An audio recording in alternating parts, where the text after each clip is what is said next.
It's Christmas Eve, and we're always wrapped up tight. We've got something special coming for you guys tonight. That is the shittiest Christmas rhyme you guys have ever been given. Everybody, let's hit it.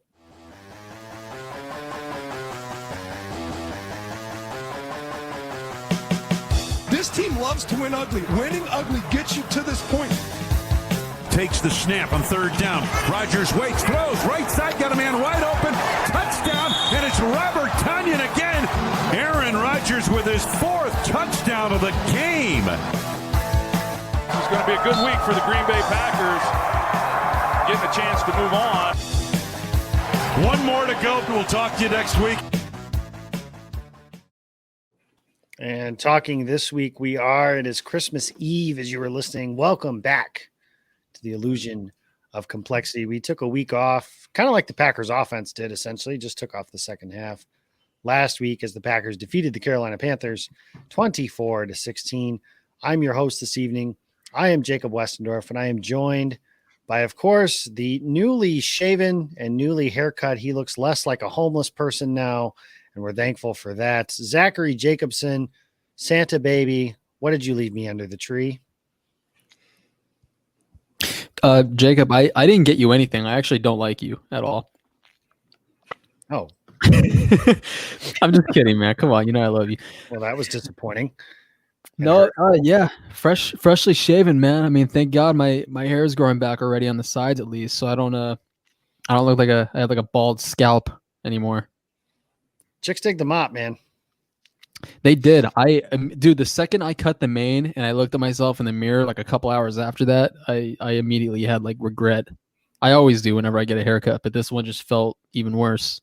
And did the 10 women vying for your, I was going to say services, but that makes it sound like they pay for it. But did the 10 women vying for your attention, how many of them were disappointed? I would say all of them. But yeah, again, I always disappoint women, so this is nothing new. That's fair. Well, I will tell them that nobody will ever love you like I do, Zach, because much like Bruno Mars, I find you amazing just the way you are, no matter how you want to wear your hair, even if you just shit all over my dreams at the beginning of this very podcast.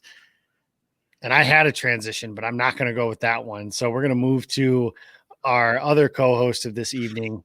And Erin, the further social media gets, the happier I am that I was not born a woman, because between that and my personal favorite was the sugar daddy that you were saying that you were, you had a very similar backstory to the Fresh Prince of Bel-Air.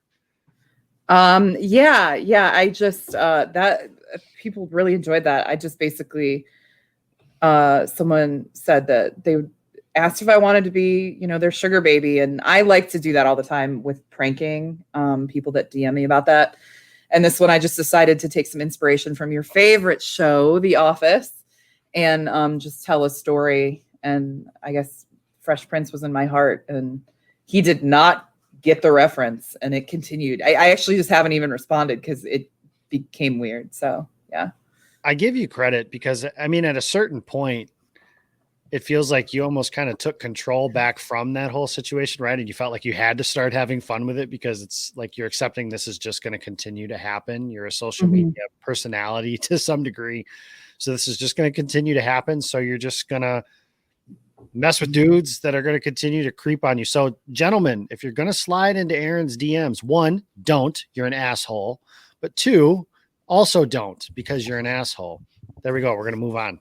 Beautiful. Guys, thank you. I am a gentleman at some point. And 3, she's mine. So back off. Anyway, she just doesn't know that yet. Neither does my wife. Please don't tell her. Oh my God. This is already off the rails. Oh my gosh.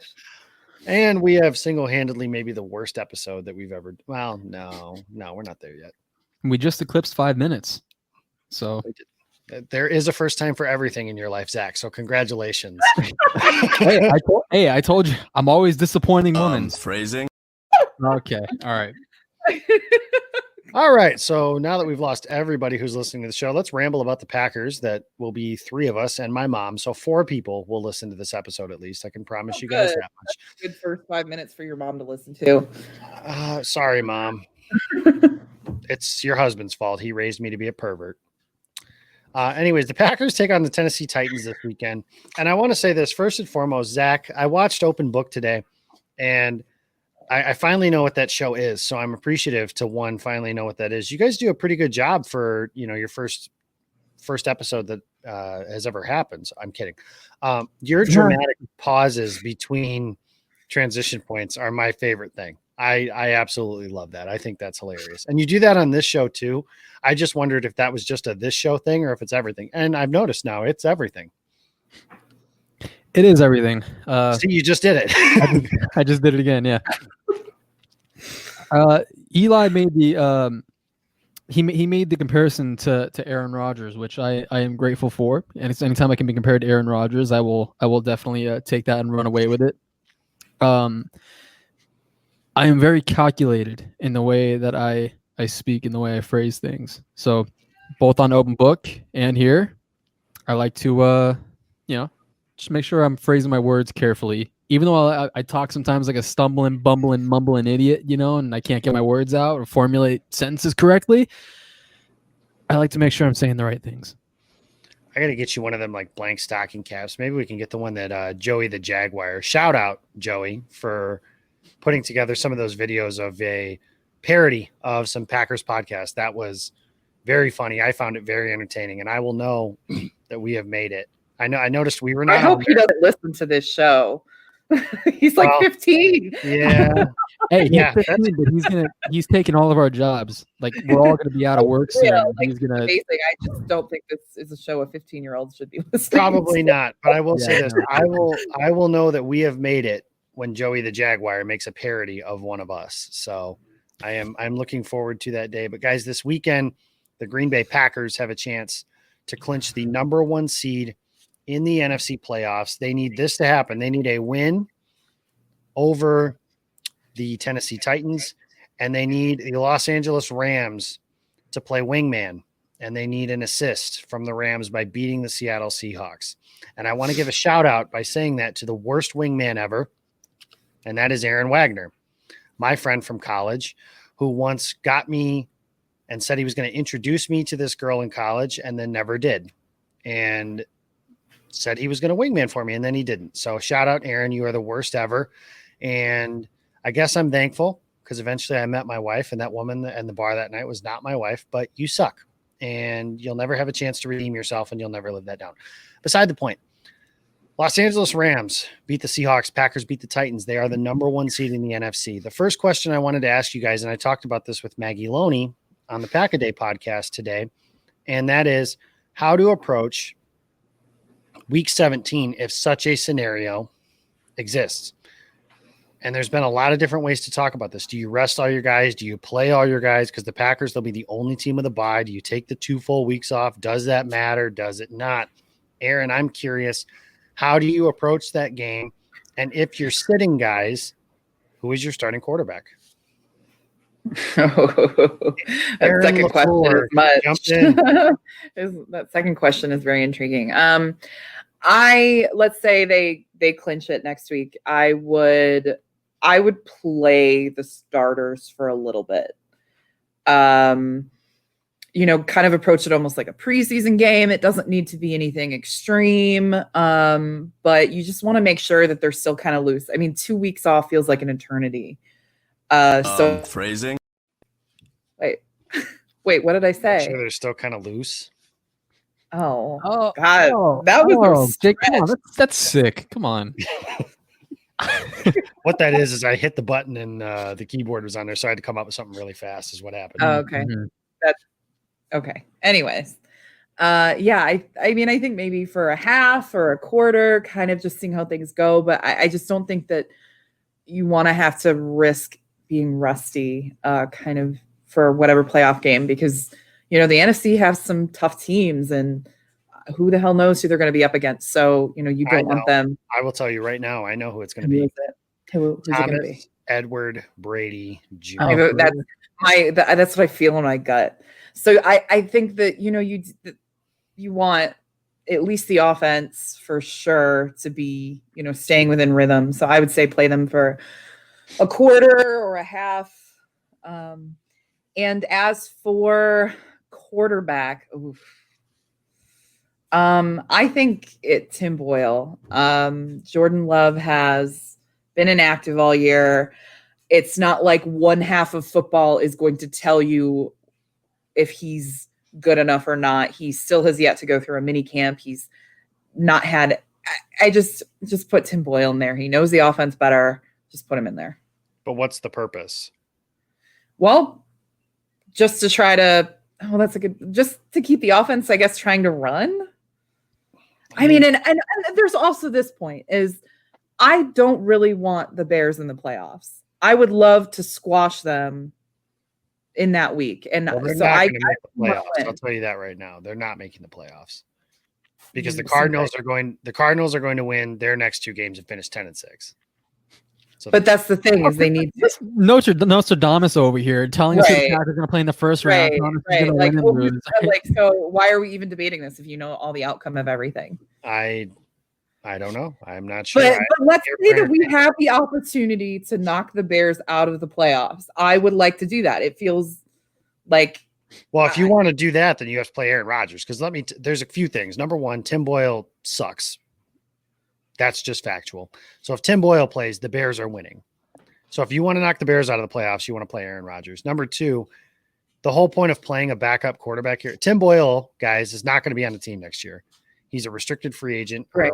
Unrestricted. He's a free agent of some type. I'd have to look again, but he's a free agent of some type at the end of the year. He's not going to be on the team next year. Playing Jordan Love gives you some glimpse into his long-term future. Does it give you the answer that you're talking about, Aaron? No, it doesn't tell you, and it doesn't give you a conclusion to jump to. But in April, Zach, I'll ask you this. In April, when Jordan Love was drafted, what percentage chance do you think there was that Jordan Love never took a meaningful snap, 0 to 100, never took a meaningful snap as the starting quarterback of the Green Bay Packers?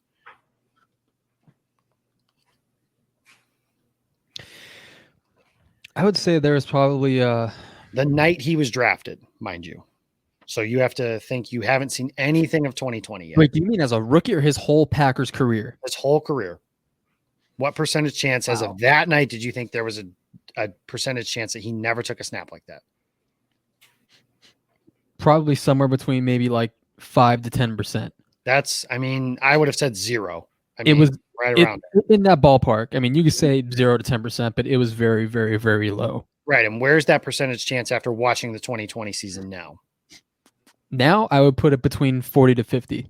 And I agree with you. I think it's higher because the quarterback now has played at an MVP level, and we didn't know that was possible. And I think it's very objective to say you didn't know that was possible coming into this season. So the point that Ross Uglum, our counterpart over at Packer Report, made was if Rodgers plays like this for a couple years and you want to eventually trade Jordan Love, nobody's going to trade for Jordan Love if they hadn't seen him play. So right, but they're not going to trade for him if they see him play half a game. Like that is the point I'm making is that I don't think this half a game is not making or breaking his trade value. I agree with that, but what I'm saying is playing Tim Boyle serves you 0 purpose. Playing Jordan Love at least serves you some sort of a purpose. If you play Jordan Love, I feel like you show your hand a little bit. Maybe it doesn't make or break his trade value, but you show your hand as to what he is. Maybe he has a great bit of football. I don't think he plays a half. I think they give him that whole game. I feel like if they were to rest their starters, they would rest that whole season finale. They would bench whoever they wanted to. I personally hope they don't. I have 2011 PTSD, but same. That was where my head went. Yeah. If Jordan Love, I mean, it would show the Packers' hand. I mean, if he plays great, that hikes his trade value up. The possible eventual trade value that, maybe the Packers down the road, they ship him off. Maybe he isn't the heir to the throne after Aaron Rodgers retires. Maybe he's not the guy. But if he stinks it up, then his value goes down. You're going to have other opportunities in the preseason, assuming things are normal. Next summer, you're going to have opportunities, in exhibition play next season if the Packers, blow opponents out of the water and they bring in Jordan Love at the end of games or whatever. But don't you dare say the other scenario. What was the other scenario? Aaron Rodgers gets not traded, but the other thing. Injured? Yeah, that would be the one. She said it, not me. Let that go on. Well, The I record. was trying to ask All what right, he was so- saying. 'Cause he's So I wasn't gonna headline say that. headline tomorrow morning on Mike Florio, ProFootballTalk.com. Aaron Alice of the New York Post wants Aaron Rodgers injured. That's right. I forgot. He fucking said the Jamal Williams show via the New York Post. What a So fucking Aaron Alice idiot. of New York Post wants Aaron Rodgers injured. That was some bullshit. Right. Still is. I'm still not real thrilled. I don't care because I don't follow him and I don't read his crap anyways. But like, that's the only dude too. Like, there are guys I don't like, but I still catch some of their stuff every now and again, or like I hear things on their timelines or whatever. But Florio is the only one I actively go out of my way to avoid. He's such a that's turd. not true. I take that back. I actively go out of my way to avoid he who must not be named from FS1. Skip Bayless. Right. You all right over there? You got a bit of a cold. Yeah, sorry, I got COVID. I was saying these COVID times, you got to be careful, man. It's no joke. Yeah, Jacob knows from experience. Yeah, no kidding. Thanks, Jimmy. If the You guys Packers making were out to or rest, if the Packers were to rest Hey, their what I do starter, on my own time is my own time. hey, Sorry, go ahead. hey. If what you were saying was important, I would shut up and listen. You're right. Sorry. This is why I said I don't like you. If the Packers were to rest their starters, then they obviously don't care whether or not the Bears make the playoffs. If the Bears are obviously in that position to make the playoffs in Week 17, obviously we don't know, but Tim Boyle would give them the best chance to win that game of their two backup quarterbacks behind Rodgers. So, I mean, I don't like Tim Boyle. I don't like the cult that surrounds him, Same. and I have been you, adamant about that. I'm not Andy's naming fault. names. I Hey, will. It's Andy's fault. Hey, Andy has his player crushes, just like I have mine. Michael Clark, all those guys. I But don't know if I've ever had a UDFA. Shut Yeah, was Michael Clark? Is that sounds like a bad actor from the 1980s? Is it like it sounds like a baseball player or something? It could be. You guys are Did he both play in the assholes. NFL? Yes, he did. Does he know how to play football? Not very Yes, he well. does. I'm trying to think of if I had a UDFA crush like that. I don't think I ever really have. I had multiple. There was Josh Jackson, Kentrell, or no, I not said Josh. UDFA. I would say Josh Yeah. Jackson has played like a UDFA, meant- but he was definitely drafted. Yeah. I meant Josh Hawkins. Josh Hawkins, Oh, Kentrell yeah, I remember Bryce. Hawkins. Right. I like them. Kentrell. Oh man, He was good initially. He had some flat. for like a minute. Yeah, it's amazing. That's the one thing. So that actually brings up a good point. We are all over the fucking place. So everybody, if you will give me just a minute. But See, this is why we don't want them to rest their starters. We rested Well, last week. And look what happened. Well, Jacob asked you a good question. That That's true. backup quarterback question was actually a really good one. It was So- a good question. So the Kentrell Bryce bit that you brought up. So that's the thing with Kamal Martin. When people are out here spouting off his grades on how, oh my God, PFF has him graded here and this person has him graded here and all that stuff is like, okay. And it says the minimum is 100 snaps. Okay. That's all well and good. And I understand that. And there are some things that Kamal Martin has done that have done, some really nice things. He does play at a really nice speed and he had a really nice training camp. That being said, Kamal Martin has played 165 snaps. That is it. I think- 165 snaps is not a lot, guys. I think our standards are just so low at this point. And I totally get it. I mean, I totally get it. Excited when there is above average play. And I totally get it at that position. The thing is, like, the reason those linebackers, like, for example, and I've said this and I've made the comparison with Patrick Queen. I'm not saying because I think Patrick Queen's going to be better than Kamal Martin and Chris Barnes, for example.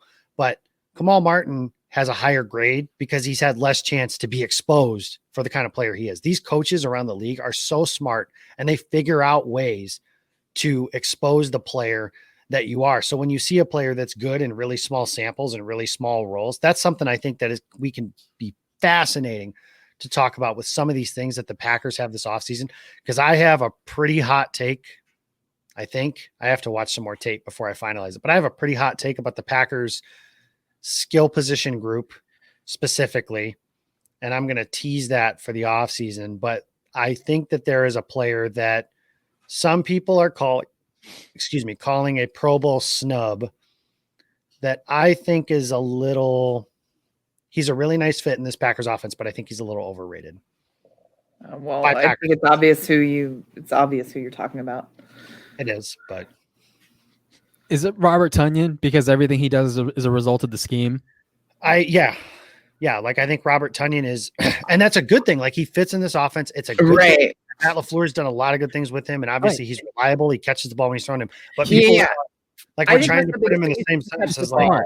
That's the thing. He's smart and he understands everything, and that's what Aaron Rodgers said Right. too. Like he wins everything with intelligence, you know, and like all of his touchdowns, like the high volume numbers, it's a result of the scheme. He doesn't do anything Agreed. fancy to win his routes, like Travis Kelce and George Kittle. Like he's not a great route runner.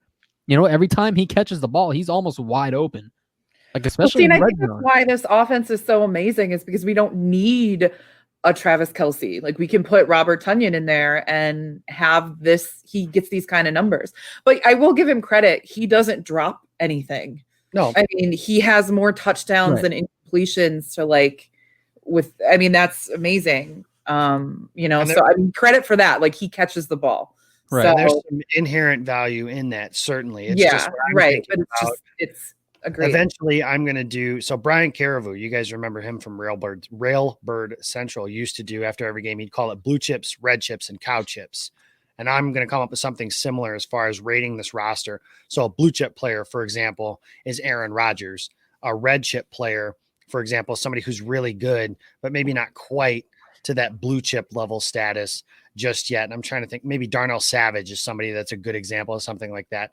And then a cow chip or something. And I might have to put some more categories in there. Like there are some guys that like rookies or something we just don't know enough about yet. But Robert Tonyan is somebody who is like a scheme dependent, replaceable kind of player to where maybe I'm riding the draft crush a little too much, but like he's somebody that I think could very easily be displaced next season by Jay Sternberger if he can stay healthy, or another tight end if the Packers decide to go that route. Because I think if there's anything that we've learned is the Packers really value that position in developing players and churning them out at that spot. Mm-hmm. So we have gone off the rails. Zach, I asked, I'm taking a drink for every time you say that. And from now on, because that happens like 5 times an episode. So Zach, I think we can park this discussion, I suppose, for next week, because honestly, if we're looking ahead to the Bears, we can talk about how we can approach this if indeed the Packers do get the number 1 seed. In order to do that, there is some business to take care of first. And that first bit of business, my first question, Roger, am I afraid of the boogeyman?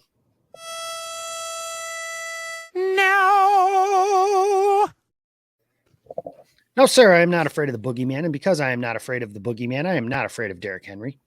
And I don't mean that as disrespect. Derrick Henry is the best running back in football. There's a short list you can make. It's like Derrick Henry, Dalvin Cook, Alvin Kamara, name your list. And he's awesome. And the Titans are a really good football team. Honestly, the thing that scares me more about them is their play action passing game, which I'll get to when I push to Erin here a little bit with A.J. Brown and Corey Davis and Jonnu Smith and some of those guys. The Titans are a really well-balanced offense, and people treat Ryan Tannehill like he's a game, and even me to some degree, treat Ryan Tannehill like he's a game manager because he plays in an offense that is so well-versed around Derrick Henry. That being said, for weeks, everybody's been talking about how the Packers have no chance to win this game. Everybody on my timeline, Packers fans, have been talking about how Green Bay has no chance to win this game because Henry's going to run for 500 yards. First of all, no, he's not.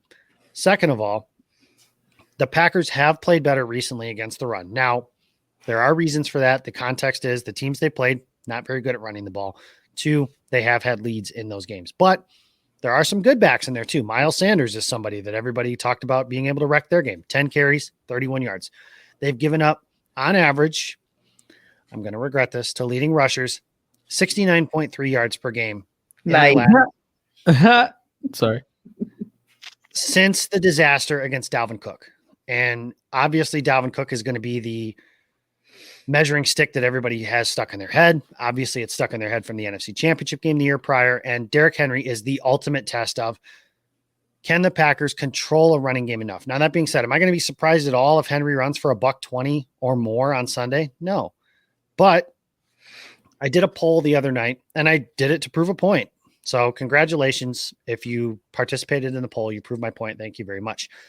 500 plus votes. And I said, you need to win 1 game. Who are you picking first? Aaron Rodgers or Derrick Henry? 94% of you voted for Aaron Rodgers. And the team that has Aaron Rodgers is supposedly the one that has no chance to win. The Titans defense is rancid, horrible, awful. They are 32nd in the NFL on third down. The Packers are really good on third down. They are 30th in the NFL in the gold zone. I need to get a hotkey of gold member. I got to figure that out between now and our next show. That's fantastic. I've grown an appreciation for that movie throughout the course of this season. But the Titans defense is horrible. And the Packers are going to be able to put up points. And that's going to matter a lot on Sunday. That is why if the Packers can go score for score and it comes down to, in this day and age of the NFL, let's say the Packers have the worst run defense in the NFL, and they don't. But let's say they do. The Titans have the worst pass defense in the NFL, and they're pretty damn close. The quarterback versus the worst pass defense, the running back versus the worst rush defense. I'm taking the quarterback every single time in that matchup. That doesn't mean the Packers are going to win, but they have the advantage, and they have the advantage every single time. So, Erin, my first question, are you scared of the boogeyman? No. Okay. You can pull up Roger if you wanted to. I thought you were going to ask me to, but we already did. So, Erin, you're not okay. So there we go. So tell me a little bit. I mean, when you're looking at this matchup with the Titans, what are your biggest concerns coming out? See, I think the biggest concern is more than just their play action. I think Tannehill's leading the league with like over 10 yards per attempt in play action. And the thing about, you kind of touched on it, is, with running the ball, it usually means that the clock is running, which means if our offense is coming out hot, they're not going to be running the ball that much. So it's not like they're going to be running it down our throats. So unless we can't get on the board, but with their terrible defense, I don't see that being a problem. I think it's going to be more of a shootout. I'm actually more concerned, like I said, about their play action game than I am Derrick Henry, because I think our defense can stop Derrick Henry. But like you said, yeah, if he gets over 100, I wouldn't be shocked, but it's not, that's, like I said, that's not going to make or break this game. I think it's going to be, as it usually does, it's going to come down to the line of scrimmage on both ends. If our offensive line has a redemption game after that performance against the Panthers, which I think they will, and if our pass rush can get to Tannehill and shake him up. So, and those should be advantages in favor of the Packers. Right. One, Titans don't rush the passer very well. They're missing Jeffrey Simmons in practice today. That's one of the and better. Clowney's out, so yeah. Right. So they don't have a whole lot in favor of that. When we talk about their passing game, Zach, we talk about A.J. Brown, who is the best receiver from that draft class, which has turned out very good, which I'm sure no Packers fan has ever brought up how good that receiver class was. But DK Metcalf is the only receiver from that draft class that has performed better, and I think the only one that you would take long-term over A.J. Brown from that class. My question to you is, do you think the Packers, they really haven't, but do you think they should be shadowing Jair Alexander and taking their chances with Corey Davis?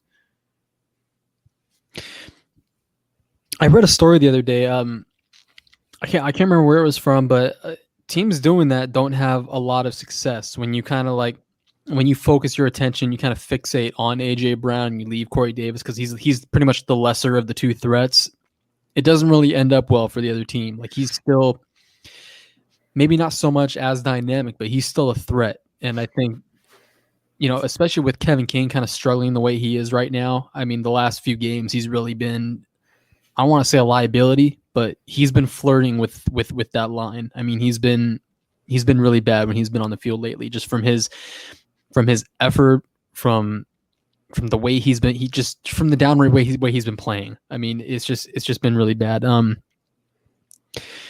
So no, I wouldn't really trust in them to do that. But I mean, the best way I think for this defense to kind of combat not just the receivers, but whatever the Titans do offensively, whether it's through Derrick Henry or through that play action game, which I think is going to be kind of force feeding AJ Brown. Like, it's kind of like Erin said, and I mentioned it today on Open Book. When the Packers take advantage of their opportunities on offense and they're able to score, like they did against the Panthers, their first three possessions on offense, they were 3 for 3 in the red zone before everything just kind of went downhill and collapsed around them. Everything went to shit. When they're able to do that and you're able to separate yourself from your opponent, like you said, you lean away from the run game. That's less emphasis on Derrick Henry. That's less emphasis on that run game, and that just completely eliminates that threat of play action. So, I mean, AJ Brown becomes less of a factor in that sense. I mean, it's less guys. I mean, when you have Jair Alexander, you're pretty much just isolating one side of the field. Pretty much, that's the benefit of having such a corner as good as him. So, yeah, I think that's just going to be not to ramble here, but that's going to be a big deal what the Packers are able to do on offense. And I know, like I said, I'm rambling.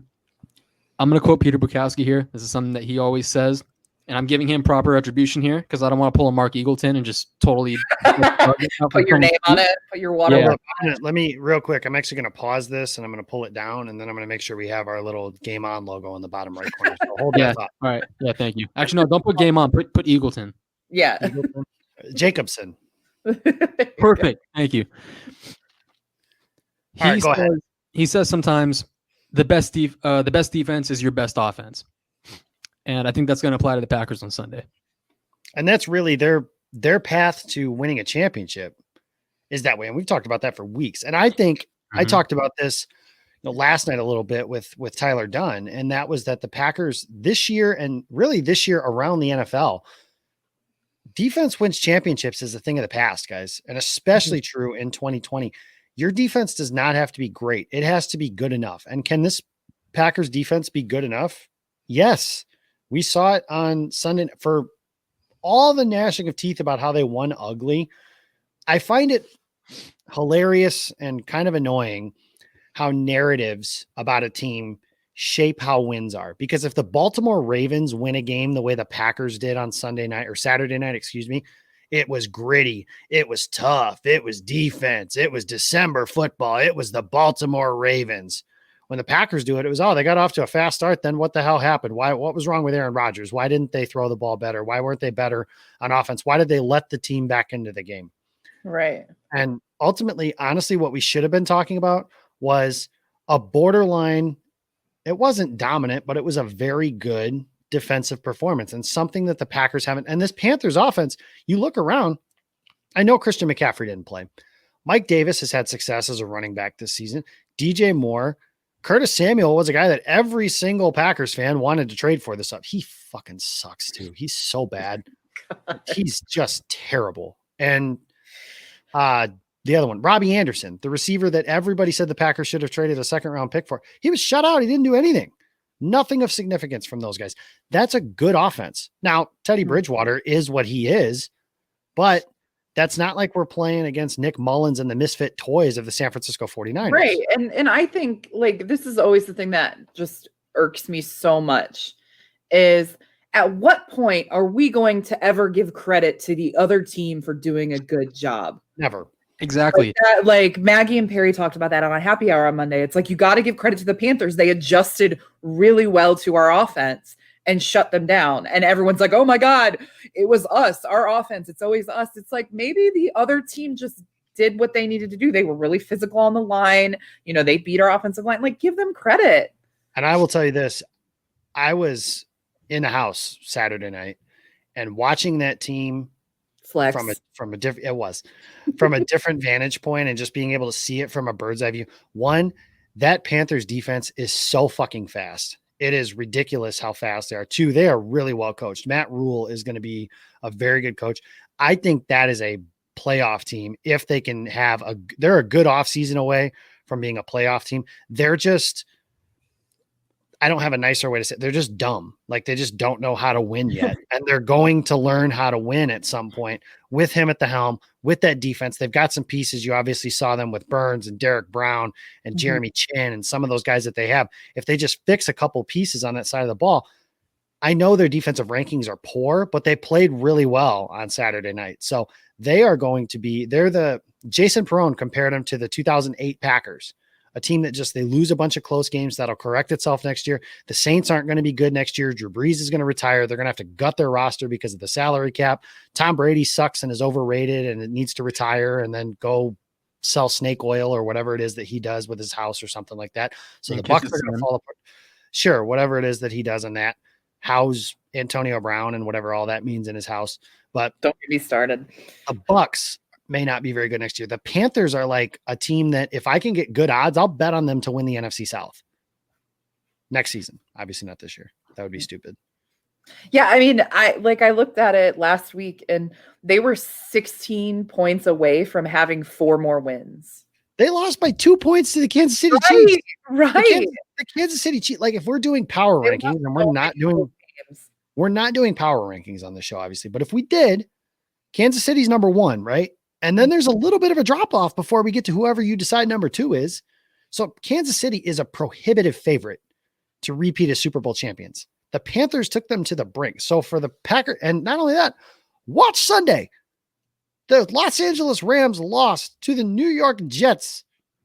You could have been that. They weren't. Zach, you've been trying to say something for like 10 seconds. Please go ahead. Oh, I don't remember. I lost my thought. Oh, geez. No, it's all right. It was probably something related to just.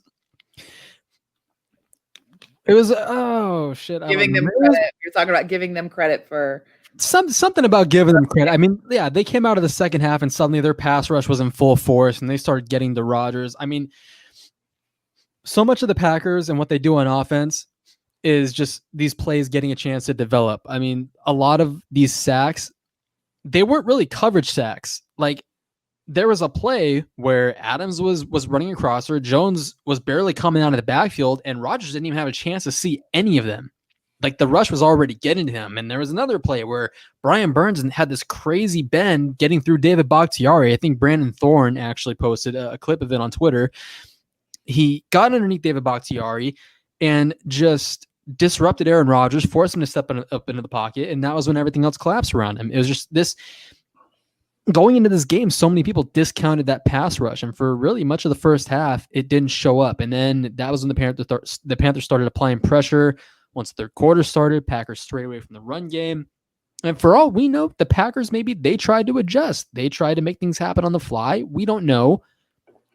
But the Panthers, they were able to counteract everything. They had a plan. They were prepared. I mean, the defense, it doesn't look good on paper, but the way, I mean, Aaron Rodgers even said it, they run a really, really strange formation, like college type.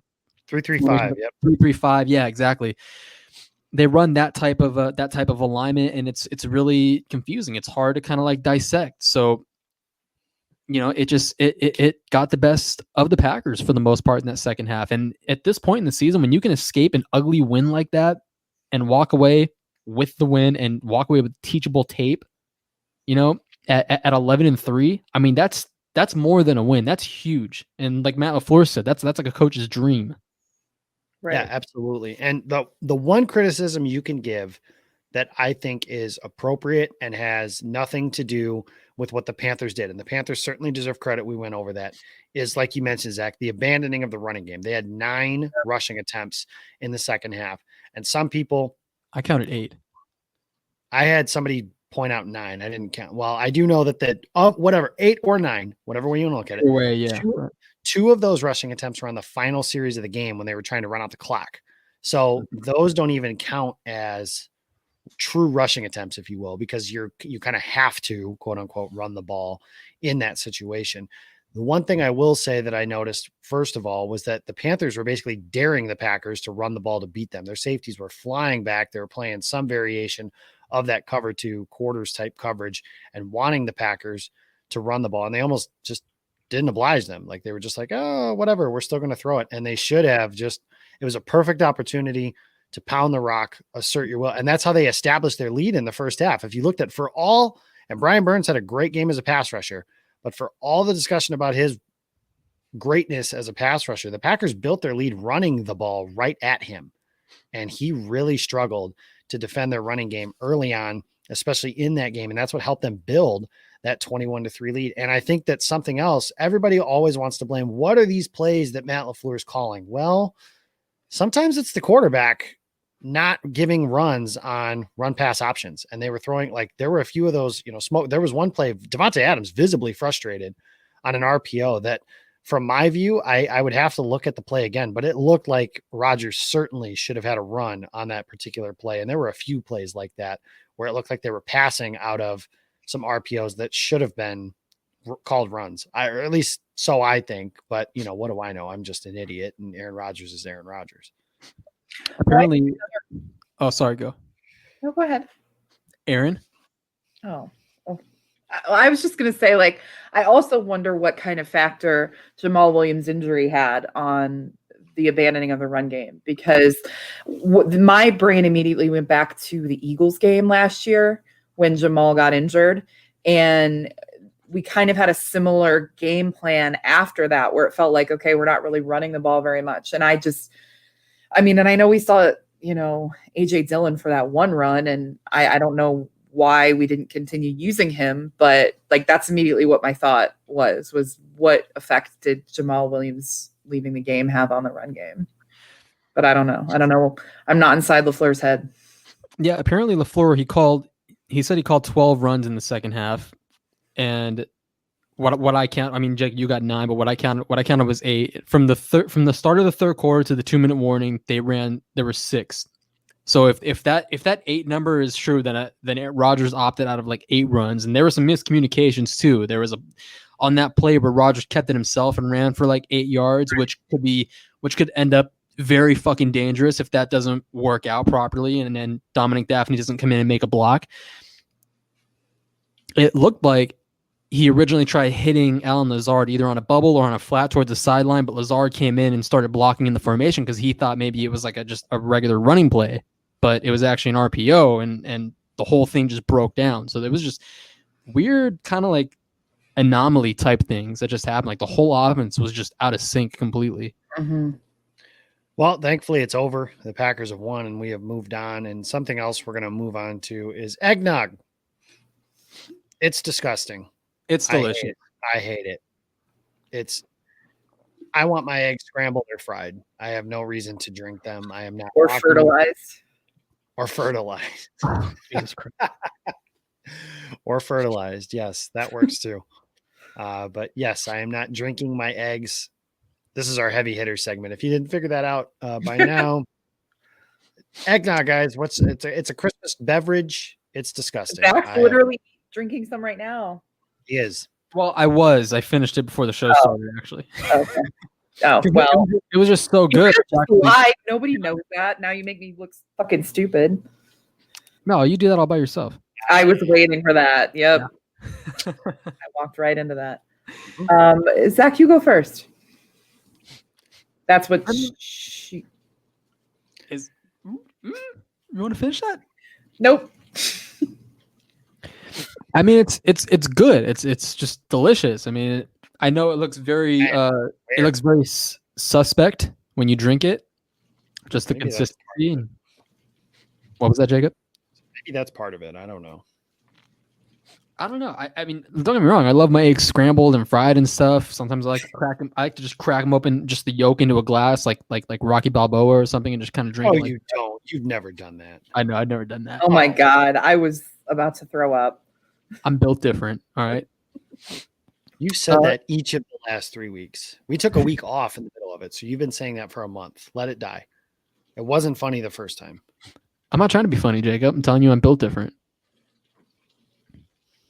Anyways, before this guy tried to just shit all over my parade. Yeah, no, it's just good. I don't have really much of an opinion on it. My family's not like an eggnog family, like, because I feel like it's something you drink at Christmas, and that's not something I grew up with. So we're more of a hot cocoa family, I guess. But I have had eggnog lattes where it's like half eggnog, half espresso, and they are delicious. It's scrumdiddlyumptious, as Willy Wonka would say. Yeah, so, don't ever do that again. Don't tell me what to do. Ned Flanders has joined the show, so thank you for that. Eggnog's disgusting. I mean, if I want whiskey, I'm getting an old fashioned, or I'm buying Charles Woodson's whiskey, which is delicious. Have you tried it? I don't know, but I'm sure it is. Everything he's done has been great. So just why wouldn't this? I mean, that's per usual, but I mean, everything he's done has been great. Why wouldn't this be? He's the first ballot Hall of Fame. I know. I was going to order some, but it's like a $25 shipping fee. And I'm like, no. You need to talk to Matub, because I got mine for less than $25 of a shipping fee. Oh. So get on that. And then we're going to move forward. Apparently this wasn't as controversial as we thought, guys. Let's go to the Packers offense really fast. This Titans defense sucks. And I've gone over that as many ways as I can. I think this Titans team, some of the thought about their defense being tough and hard-nosed is because their head coach is kind of a meatball. And he's a very good coach. Mike Vrabel is one of the best coaches in football, but he's kind of a meathead.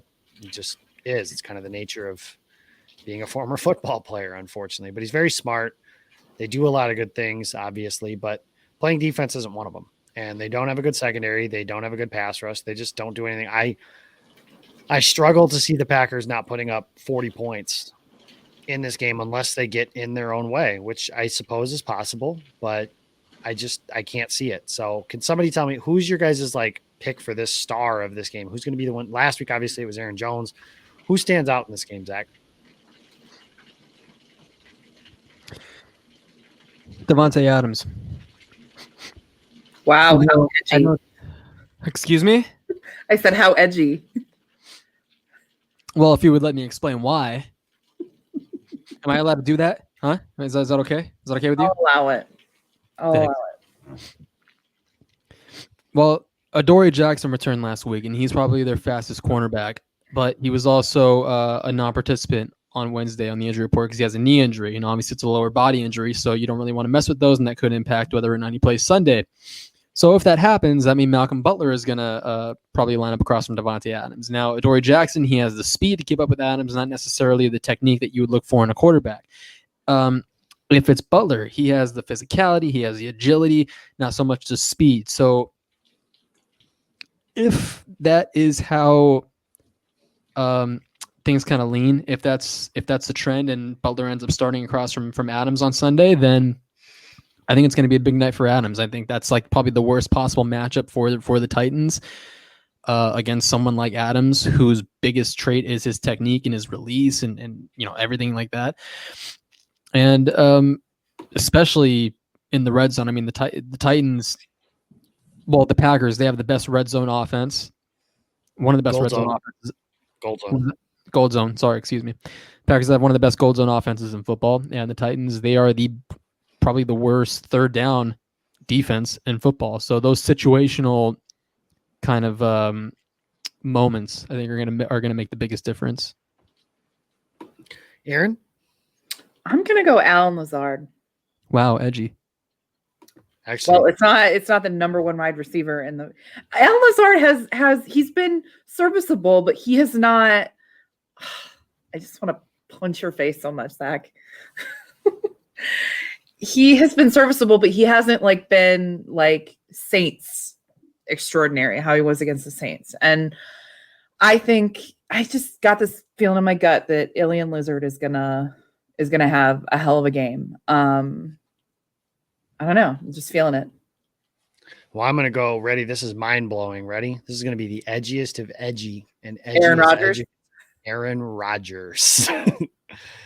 I think it's going to be a game where they can spread the ball around. I don't know if one specific weapon, obviously Davante is going to get his like he always does, but I don't know if it'll be one specific guy in the skill group that dominates that way. I just think that this is a game for Rodgers knows he's going to have to put up points. He knows what he's facing on the other side. This will be like one of them old school duels where the matchup on the other team's favor was Adrian Peterson against the Packers defense. This is Derrick Henry against the Packers defense. That is probably their biggest advantage.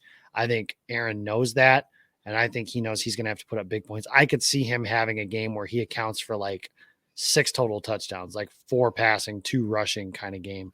And I think Green Bay is going to put up a lot of points like that. Guys, we're running short on time here, so we've got to get to – we're going with ice cream tonight. So, chocolate chip cookie dough, Rocky Road, and rainbow sherbet. You must enter holy matrimony with one, have relations with one, and murder the other. Erin, give me your choices. Well, I'm going to marry chocolate chip cookie dough. I mean, ice cream and cookies. You can't get any better than that, right? That's right. I'm going to have to kill Rocky Road. Because fun fact, I am allergic to nuts. Yeah, Yeah, get the jokes out. God damn it. No, nothing. Oh, No, where's the joke there? Yeah, I ain't saying nothing. Oh, you're a pervert. You're disgusting. You me? you were telling us to make jokes about that. I just got it. You're disgusting. Yeah, you Go on. make me fucking sick, Aaron. You're the one that implied there would be a joke there. Wow. I hate the both of you. Yeah, so I'm gonna kill Rocky Road. I've never even had Rocky Road ice cream because I can't, because I don't want to die. But so then I guess I'm having a roll in the hay with rainbow sherbet. So let's do it. A roll in the hay? What the hell does that even mean? Are you having sex in a barn? Is that I Is it a don't know. farm What animal? did you want me to say? I mean, they're Could go to town on it? fornicate, bone? I mean, trying to vary my vocabulary. Instead of just saying fuck, I'm gonna fuck rainbow sherbet. I'm saying roll in the hay. that honestly would have been a better alternative. I mean, Go to town? That's already been used. Fornication. Zach just said that one.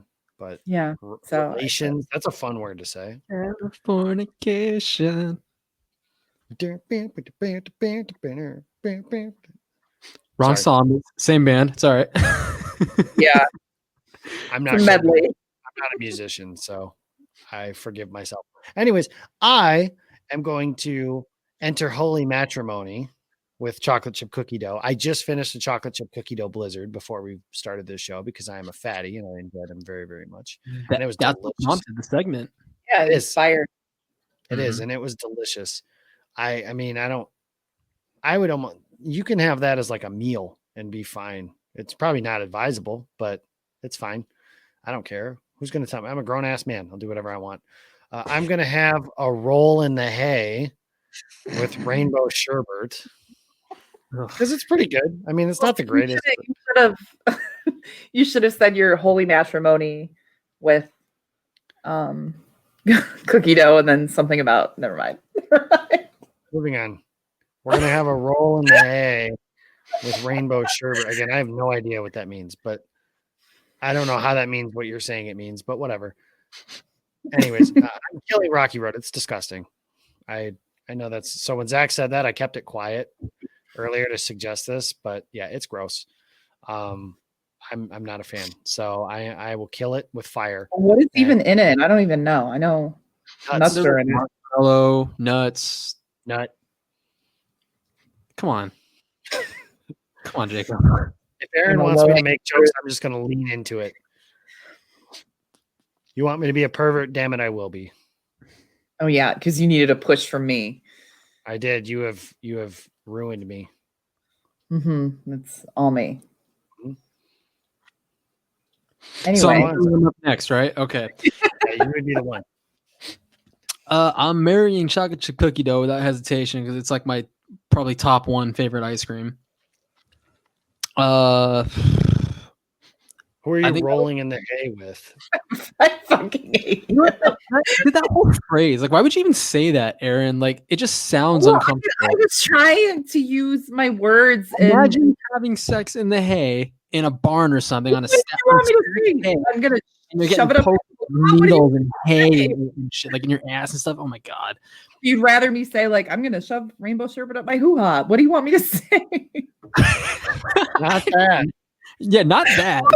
Okay, so I go for a different version, and it's still not good enough. I'm thankful. You guys made fun of me for saying going to town. I can't win. I can't win. Okay, Erin, listen to me here. Okay, The word hoo-ha is removed from consideration in the show, by the way. I'm totally going to bring it up every episode now. Watch how I do this. I'm going to passionately penetrate Rocky Road. You know, I did that. I got innovative. Snorting is Erin. Erin just snorted. I appreciate the double alliteration. Passionately penetrate Rocky Road. That's beautiful. Double P. PP.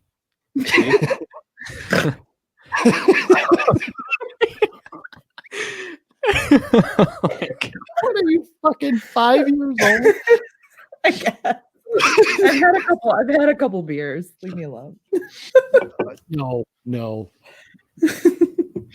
You don't get to use that as an excuse. And trust me, a couple beers is like on the low end for some of the people that come onto this channel. So, Oh boy. Anyways, what about you passionately penetrating Rocky Road?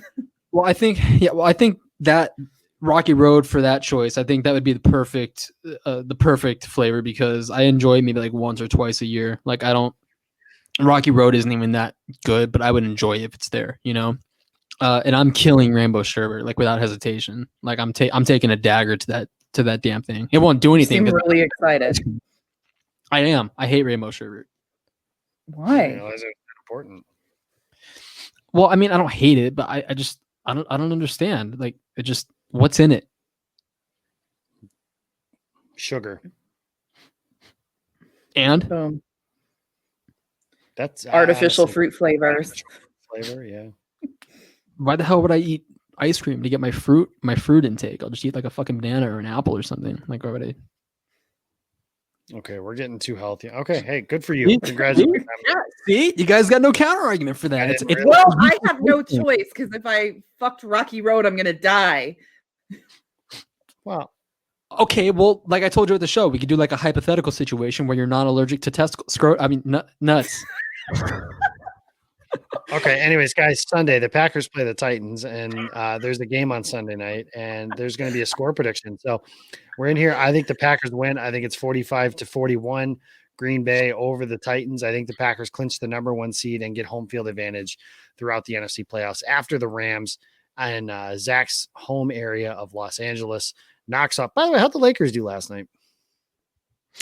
Oh, well, probably they didn't win. Okay, congratulations. No better than the Mavericks are going to do Friday night. They didn't win. So thank you. They didn't win. Oh, you know what? I'll keep that on the record. They didn't win, but I just want to throw that out there. The Lakers did not win their well, I mean, the Lakers lost to the Clippers in the season opener last year. So I mean, raise your hand if you have as many. We won the championship anyway. So I mean, like, it's not. It doesn't. Listen, does it really count if it's in a COVID season? I mean, honestly.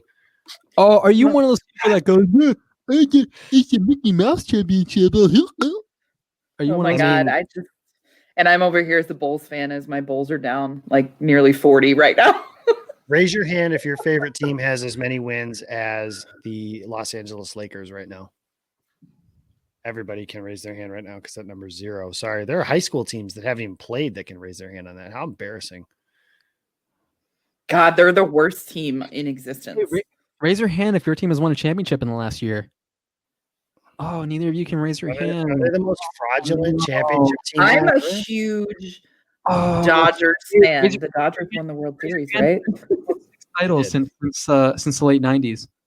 I am the biggest. Oh no, you can't. Tampa Bay Lightning fan. Say that again. Wait, what's the question? I said 6 titles, not a title. Oh, I'm sorry. Yeah. I only heard 6 titles. Oh, my team has 6 of those. Since the late 90s, I said. I gotcha. Oh, okay. Okay. What about who has a title when it's rained every Tuesday? Like, raise your hand. Raise your hand if your favorite team got swept by the Mavericks in the postseason. Go ahead and raise your hand, Zach. I don't know if mine has. I don't remember. That must have never happened. Oh, it did. It was 2011. Kobe Bryant and Phil Jackson got pecker slapped on the way Phil Jackson's retirement. It was a sweep. Pecker slapped. It's not familiar. Right. That was what stopped us from three-peating, wasn't it? Yeah. Dallas beat three-peating for a second time in like 10 years, by the way, just for the record. I know what that is. I got one in. Yeah, you were like in your 30s when that happened, huh? Oh, suck my. Anyways, I said the Packers were going to win, and after the Rams beat the Seahawks, they'd have home field advantage throughout the playoffs. Zachary, do you think the same way? Do I think the Packers win? Yeah, I think 34-31 is the final score. And Erin? I'm gonna say I wasn't ready for this. I'm gonna say it's going to be 41-34. 41-34. Who's winning? You didn't Packers. say who. Sorry. Yeah, like because although maybe it'll be lower because I feel like both of these teams like to dominate the time of possession. So maybe it should be lower than that. Did you say 34-31? I said 41. 41-34. Oh, okay. Yeah. Good. Okay, everybody, we apologize. This show was a disaster. You hate all of us. I get it. Totally get it. At Game on WI on Twitter, at Heroin, HEROINNE, or 2 O's. excuse Two me. O's. God damn At it. it's Zachariah J. He's not actually a dog. And at Jacob Westendorf. We're out of time. Everybody have a Merry Christmas, Happy Holiday, all that Happy good stuff. holidays. Go Bye, Pack Go. everybody. Thank you. I Thank love you. you so much. Bye. What the